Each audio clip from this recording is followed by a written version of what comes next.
नमस्ते दोस्तों, मेरे यूट्यूब चैनल हिंदी भाषा साहित्य में आप सभी का स्वागत है।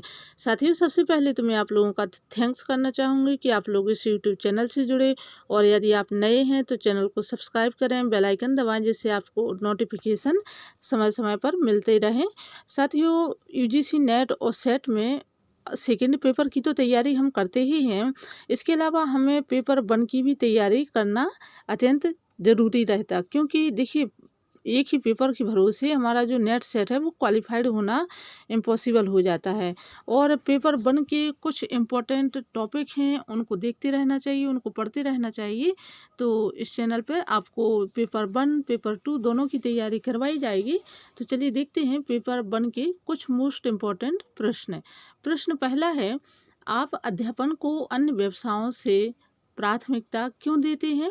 इसके 4 विकल्प दिए हुए हैं और इसका सही उत्तर है बी, अध्यापन से प्रेम के लिए। स्वाभाविक है कि हम सभी व्यवसायों को छोड़ के यदि पढ़ाने या शिक्षक का कार्य करते हैं तो कहीं ना कहीं वहाँ हमारी रुचि और हमारा जो अध्यापन प्रेम है दर्शाता है। अगला प्रश्न है, शिक्षा उच्च शिक्षा में अध्यापन का वांछनीय परिणाम क्या है? तो इसके 4 विकल्प दिए हुए हैं और इसका सही उत्तर है बी, विद्यार्थियों के स्वतंत्र विचार स्तर को बढ़ाना। ये उच्च शिक्षा में अध्यापन का वांछनीय परिणाम है। नेक्स्ट क्वेश्चन है, ट्रोजन हॉर्स क्या है? तो इसके 4 विकल्प हैं। इसका राइट आंसर है एक वायरस। देखिए, एक ट्रोजन हॉर्स है, एक वायरस है और इसका सही उत्तर है बी। अगला प्रश्न है, निम्नलिखित में से कौन सा प्रसुप्त ज्वालामुखी नहीं है? तो इसके 4 विकल्प दिए हुए हैं और इसका उत्तर है डी, किलिमंजारो। और एक किलिमंजारो है, ये कैसा ज्वालामुखी है? प्रसुप्त ज्वालामुखी नहीं है। बाकी ये तीनों जो हैं प्रसुप्त ज्वालामुखी हैं। अगला प्रश्न है, निम्नलिखित में कौन सा ऑपरेटिंग सिस्टम नहीं है? तो ये है यूनिक्स, पास्कल, CPM, डी है MS DOS। तो इसका सही उत्तर है ऑपरेटिंग सिस्टम पास्कल नहीं है। नेक्स्ट क्वेश्चन है, भारत में उपग्रहों के नियंत्रण के लिए मास्टर कंट्रोल सुविधा केंद्र कहाँ पर स्थित है? तो इसका सही उत्तर है डी, हासन में। अगला प्रश्न है, रेडियो मिर्ची ब्रांड किस कंपनी के FM रेडियो का है? इसके 4 ऑप्शन दिए हुए हैं और इसका सही उत्तर है टाइम्स ऑफ इंडिया का।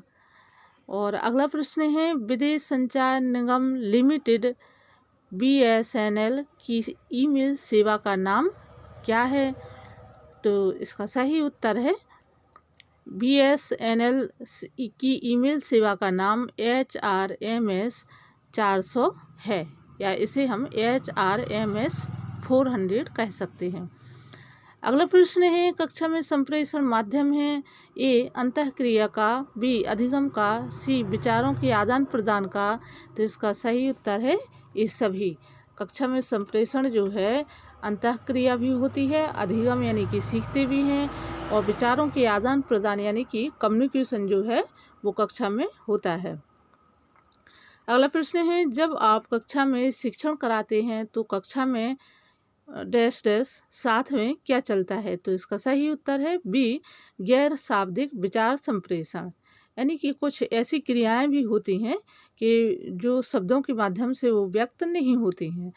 अगला प्रश्न है अपना, सुनना दुष्प्रभावित होता है, और इसके विकल्प दिए हुए हैं, ए आवश्यकता एवं सामर्थ्य से अधिक सामग्री को के सुनने से, बी तेज गति से बोलने से, सी बहरापन से। तो इसका सही उत्तर है डी, उपरोक्त सभी। नेक्स्ट प्रश्न है, दृष्टांत, कथन, उदाहरण आदि विचार संप्रेषण को बनाते हैं। कैसे, क्या बनाते हैं? रोचक। इसका सही उत्तर है ए, रोचक। स्वाभाविक है कि जब विचार संप्रेषण होता है, कहीं ना कहीं बातों का, जो विचारों का आदान प्रदान होता है, कम्युनिकेशन होता है, तो वहाँ पर दृष्टांत जो है, यानी कि आंखों देखा हाल या कोई कथन, कोई उदाहरण जब हमारे विचार संप्रेषण में आते हैं तो वो विचार संप्रेषण रोचक, इंटरेस्टिंग बन ही जाता है। तो इसका उत्तर है ए, रोचक। अगला प्रश्न है, क्लोज सर्किट टीवी लाभदायक है? क्लोज सर्किट टीवी लाभदायक है, तो इसका सही उत्तर है ए, केवल एक स्थान पर रहने वाले सीमित श्रोताओं एवं दर्शकों के लिए।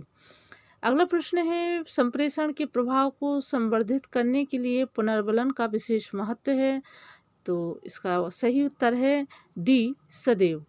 देखिए, संप्रेषण के प्रभाव को संवर्धित करने के लिए पुनर्वलन का अत्यंत महत्वपूर्ण रोल रहता है, उसकी भूमिका रहती है, तो इसका सदैव, इसका हमेशा हमेशा ही इसका प्रयोग या इसकी ज़रूरत बनी रहती है।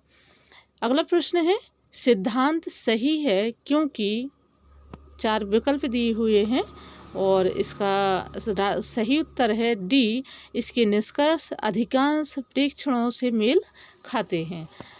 अगला प्रश्न है, वर्णनात्मक अनुसंधान में सबसे पहले किया जाता है, यानी कि वर्णनात्मक अनुसंधान में सबसे पहले क्या किया जाता है, तो इसका सही उत्तर है बी, उद्देश्यों का स्पष्टीकरण।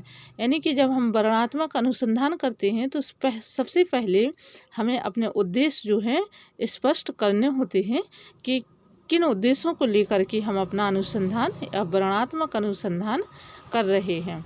देखिए, पेपर 1 में अनुसंधान के प्रकार, ये अगले वीडियो में आप लोगों को बताऊंगी मैं कि अनुसंधान कितने प्रकार के होते हैं, कौन कौन से अनुसंधान होते हैं और किस अनुसंधान का कब किस क्षेत्र में प्रयोग किया जाता है, ये अगले वीडियो में आप लोगों को दिया जाएगा।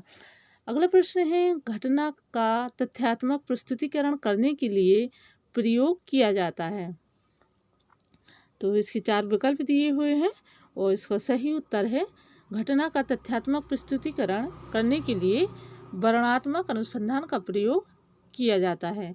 देखिए, किसी घटना का पूरे तथ्य या पूरे उसकी जानकारी जुटा करके जब हम उसका प्रस्तुतिकरण करते हैं तो कहीं ना कहीं वो हमारा अनुसंधान जो है वर्णनात्मक अनुसंधान के अंतर्गत आ जाता है।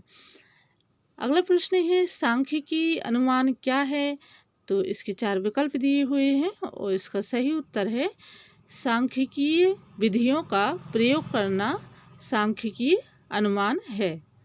इसका सही उत्तर सी। अगला प्रश्न देखते हैं। नेक्स्ट क्वेश्चन है, अध्यापन प्रभावशाली होगा यदि अध्यापक, तो इसके 4 विकल्प दिए हुए हैं और इसका सही उत्तर है, जहाँ से विद्यार्थी जानते हों वहीं से प्रारंभ करें। देखिए, इसके 4 विकल्प जो हैं, जैसे विषय का विशेषज्ञ हो, ठीक है, इसमें अध्यापन प्रभावशाली बनता है, विषय पढ़ाने का अधिक अनुभव हो, तो ये भी स्वाभाविक जरूरी है। और अपनी डी है, बहुत से शिक्षण साधनों का प्रयोग करें, तो अध्यापन प्रभावशाली शिक्षण साधनों से भी होता है। चारों इसके जो विकल्प हैं वो सही हैं, लेकिन जो इज़ द बेस्ट है उसका हमें यहाँ पे चुनाव करना है, तो इसका सही उत्तर होगा सी, जहाँ से विद्यार्थी जानते हों वहीं से शिक्षक को पढ़ाना शुरू कर देना चाहिए।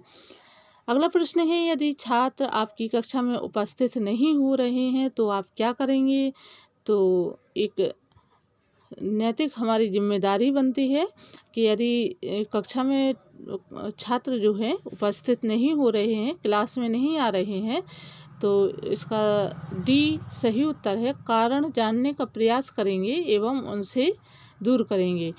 स्वभावतः हम करेंगे कि प्रयास ये हम करेंगे कि आखिर ऐसी कौन सी वजह है, ऐसे कौन से कारण हैं जिस वजह से बच्चे क्लास में नहीं आ रहे और पढ़ाई में जो है अपनी रुचि नहीं दे रहे, तो कारण जानेंगे और उसे दूर करने का प्रयास करेंगे। डी जो है इसका सही राइट आंसर है।